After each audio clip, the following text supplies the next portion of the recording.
Հա, ինձ թվաց սենց է, ես տամ, բայց ամեն դեպքում զիվախ չեմ շնորհակալություն։ Դուք ասում եք, որ քաղաքացիական պայմանագիրը չի հաղթել։ Այդ դեպքում ով է հաղթել այս ընտրություններում, հաստատի հաղթանակ է գողացվել, մեղմ ասած, եթե այդպես ասած լինում,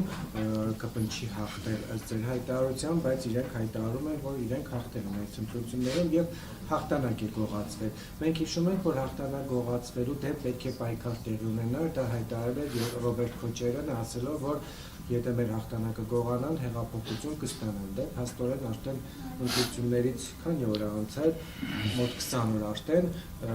ոչ մի հեղափոխություն չտեսանք։ Դա մեկ, դուք Սահմանադրական դատարանի վերաբերյալ ձեր տեսակետը հայտնեցիք, ըստ էության չեք կարող չհամաձայնվել անձնական տեսակետ ունենալով այդ կառույցի վերաբերյալ, հետևաբար տրամաբանությունը որն է դիմել մի մարմնի, որից սպասելիքները մեղմ ասած բավարար չեն, եւ սա արդյոք այն չի, որ ըստ էության փորձ է արվում պարզապես ժամանակշահին դիմությունը,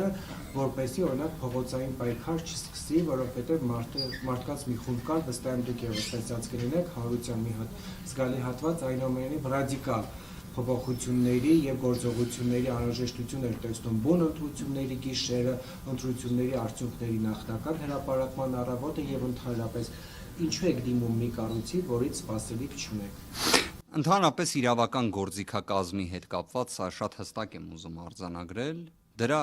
չիրացումը լրիվ այլ մեկնաբանման հնարավորություն է թույլ տալիս կատարելու, որը մենք նաեւ պրակտիկայում տեսել ենք։ Մենք տեսել ենք ինչպես է օրինակ Սահմանադրական դատարան չդիմելը մեկնաբանվում լրիվ այլ տիրույթում։ Դա կլինի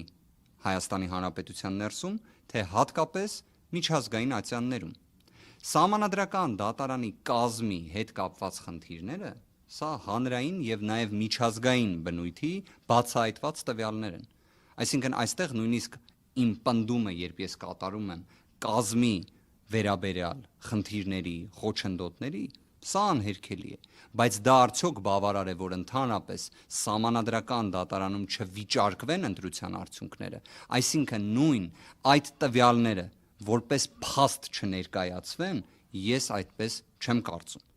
Արդյոք նշվածը իրենից ենթադրում է որևէ մի գործողությունից խուսափել կամ այլ, բնավ ոչ։ Արդյոք Սահմանադրական դատարան դիմելն է ինքնին պրոտեստի արտահայտումը։ Ոչ,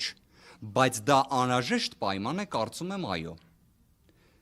Առնվազն եկեք արձանագրենք, որ նաև շատ կարևորում եմ այն, բազմաթիվ արդեն մեր գործընկերներ հայտարարել են, որ վաղը լինելու են Սահմանադրական դատարանի դիմաց։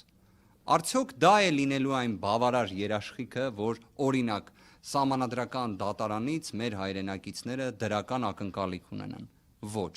բայց մի բան հստակ է։ Սահմանադրական դատարանը նաև բոլոր դեպքերում որպես երրորդ անձ ներգրավել է նաև քաղաքացիական պայմանագրին։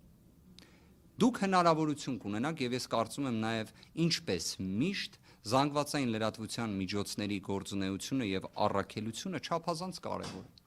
Դուք նաև հենց կօգնեք մեզ, որ մեր հանրությանը ներկայացնենք բոլոր փաստարկները, որ մեր հայրենակիցները եւս մեկ անգամ տեսնեն, թե մենք ինչ աստիճան ոչ ազատ եւ ոչ հավասար պայմաններում ընտրություններ ենք ունեցել։ Դրանից արդեն թե ինչ հետևություններ կկատարվեն, բողոքի ինչ արտահայտման ձևեր կլինեն, կարծում եմ ժամանակը ցույց կտա։